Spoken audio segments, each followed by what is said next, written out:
भारत का राष्ट्रगीत किसने लिखा था ये तो हम सबको याद रहता है। आप सबसे बचपन में कभी न कभी ये सवाल तो जरूर पूछा गया होगा कि हमारे राष्ट्रगीत के रचयिता कौन थे। लेकिन एक बात बताइए, क्या आप में से किसी ने बचपन से लेकर आज तक ये सवाल पूछा किसी से, या किसी ने आपसे पूछा कि हमारे राष्ट्र ध्वज के रचयिता कौन थे? क्या इसे डिजाइन करने वाले का क्या नाम था? तिरंगा बनाने वाला कौन था? क्या आप जानते हैं? यकीनन किसी से नहीं पूछा होगा, और किसी ने किसी से ऐसे भी नहीं पूछा होगा। और यही कारण है कि भारत की आधी आबादी को अपने तिरंगे के बारे में ये नहीं मालूम कि जिस तिरंगे को आज हम इतनी शान से फहराते हैं उसे बनाने में एक मुस्लिम महिला का हाथ था। जी हाँ दोस्तों, इस देश में मुस्लिमों का भी एक योगदान रहा है। इस देश की आजादी में भी, इसके डेवलपमेंट में भी और इसकी आबादी में भी मुस्लिमों का भी योगदान रहा है। हमारे राष्ट्र ध्वज से जुड़ी कई खास बातें आज के दौर में लोगों को नहीं मालूम है, इसीलिए आज हम आपके लिए यह खास वीडियो लेकर आए हैं। इस वीडियो में आज हम आपको आपके तिरंगे से जुड़ी कुछ ऐसी खास बातें बताएंगे जो आपको किसी ने नहीं बताई होगी। इसीलिए इस वीडियो के साथ अंत तक जुड़े रहिएगा। हम हर गणतंत्र दिवस और स्वतंत्रता दिवस को तिरंगा फहराते हैं और तिरंगा फहराने को लेकर काफी उतावले भी रहते हैं। हर गली हर सड़क पर तिरंगा बिखता नजर आता है। लोग तिरंगे को खरीदते हैं और तिरंगे को देखकर एक अलग सी देशभक्ति लोगों के दिलों में जाग उठती है।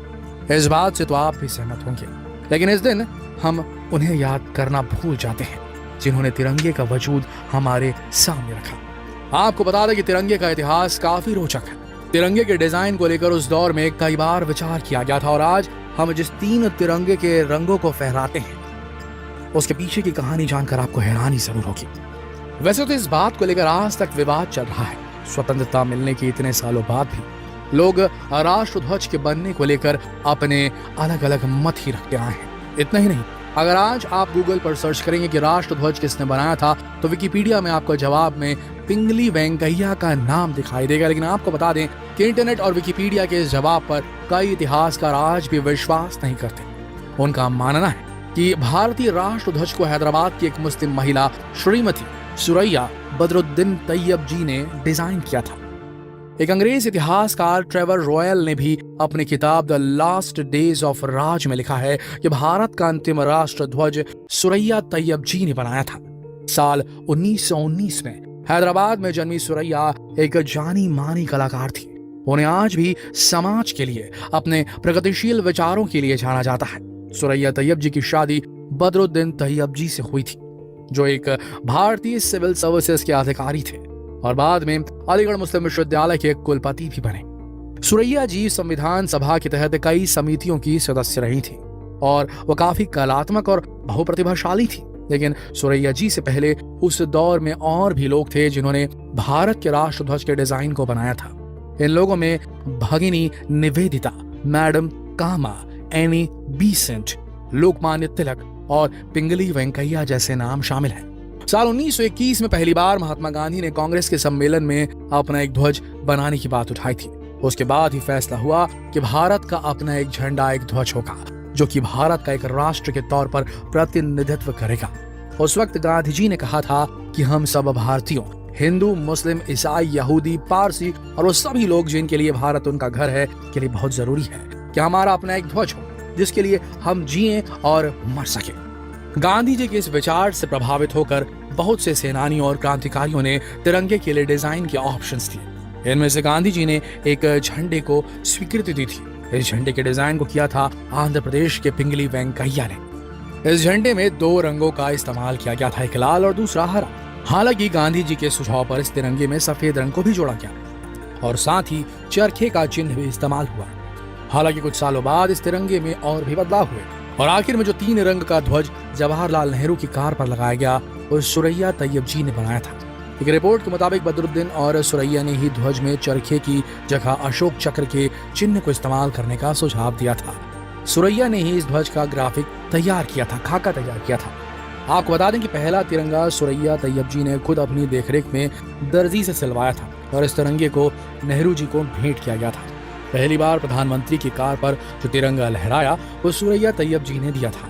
इस ध्वज को 22 जुलाई 1947 को मंजूरी मिली थी। हालांकि उस समय संविधान सभा में राष्ट्रीय ध्वज को लेकर जो प्रस्ताव पारित हुए थे उसमें ना तो पिंगली वेंकैया के नाम का उल्लेख था और ना ही सुरैया तैयब जी का। सुरैया तैयब जी और उनके पति ने कभी ये दावा नहीं किया कि राष्ट्रीय ध्वज उन्होंने बनाया है। वे इस बात का पूरा सम्मान करते थे कि तिरंगे की मूल नींव वेंकैया ने रखी थी, इसीलिए आज भी राष्ट्र ध्वज के निर्माणकर्ताओं के नाम पर संशय रहता है। लेकिन इस बात को कोई नकार नहीं सकता कि सुरैया तैयब जी का राष्ट्र ध्वज को अंतिम रूप देने में योगदान था।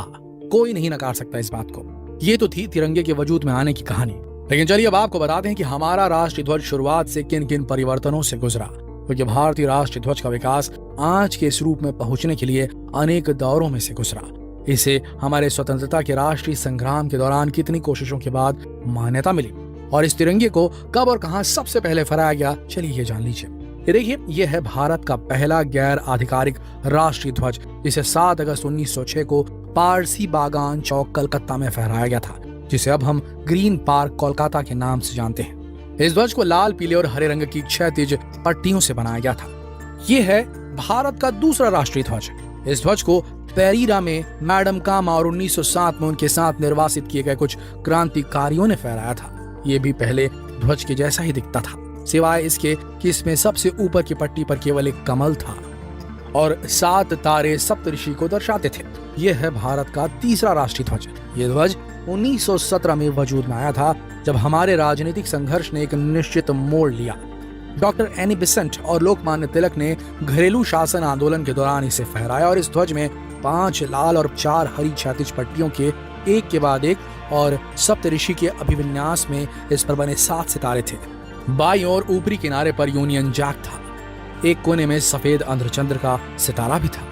और ये है भारत का चौथा राष्ट्रीय ध्वज। अखिल भारतीय कांग्रेस कमेटी के सत्र के दौरान इस ध्वज को 1921 में बेजवाड़ा, जिसे अब विजयवाड़ा के नाम से जाना जाता है, वहां फहराया गया था। यहाँ आंध्र प्रदेश के एक युवक ने एक झंडा बनाया और गांधी जी को दिया। ये 2 रंगों का बना था, लाल और हरा, जो 2 प्रमुख समुदाय हिंदू और मुस्लिम का प्रतिनिधित्व करता है। तब गांधी जी ने सुझाव दिया कि भारत के बाकी समुदायों का प्रतिनिधित्व करने के लिए इसमें एक सफेद पट्टी और राष्ट्र की प्रगति का संकेत देने के लिए चलता हुआ चरखा होना चाहिए। ये है भारत का 5वां राष्ट्रीय ध्वज। 1931 में यह ध्वज भारतीय राष्ट्रीय सेना का संग्राम चिन्ह भी था। साल 1931 इस ध्वज के इतिहास में एक यादगार साल है। आपको बता दें कि इस ध्वज को हमारे राष्ट्रीय ध्वज के रूप में अपनाने के लिए एक प्रस्ताव पारित किया गया था। इस ध्वज में केसरिया सफेद रंग था और बीच में गांधी जी के चलते हुए चरखे का चिन्ह था। ये है भारत का छठा और भारत का वर्तमान तिरंगा, जिसे हम शान से फहराते हैं। 22 जुलाई 1947 को संविधान सभा ने इसे मुक्त भारतीय राष्ट्रीय ध्वज के रूप में अपनाया। स्वतंत्रता मिलने के बाद इसके रंग और उनका महत्व बना रहा। केवल ध्वज में चलते हुए चरखे के स्थान पर सम्राट अशोक के धर्म चक्र को दिखाया गया, जिसे सुरैया तैयब जी ने डिजाइन किया था। और आज के दौर में भारत की और भी बहुत सी महान महिलाओं की तरह इतिहास में सुरैया तैयब जी को भी कोई खास स्थान नहीं मिला दोस्तों, जबकि कहीं न कहीं सुरैया तैयब जी के कारण ही आज केसरिया सफेद और हरे रंग से भरा ओतप्रोत हमें देशभक्ति की भावना दिखाने वाला तिरंगा हमारे अंदर अलग ही एक भावना भर देता है। तो दोस्तों, उम्मीद है कि ये जानकारी आपको पसंद आई होगी। अगर ये जानकारी पसंद आए तो जितना हो सके इस वीडियो को, इस इन्फॉर्मेटिव वीडियो को शेयर करें फेसबुक पर, व्हाट्सएप पर, यूट्यूब पर। कल फिर मिलते हैं एक और दिलचस्प वीडियो में। तब तक आप सबका इस वीडियो के अंत तक बने रहने के लिए दिल से धन्यवाद।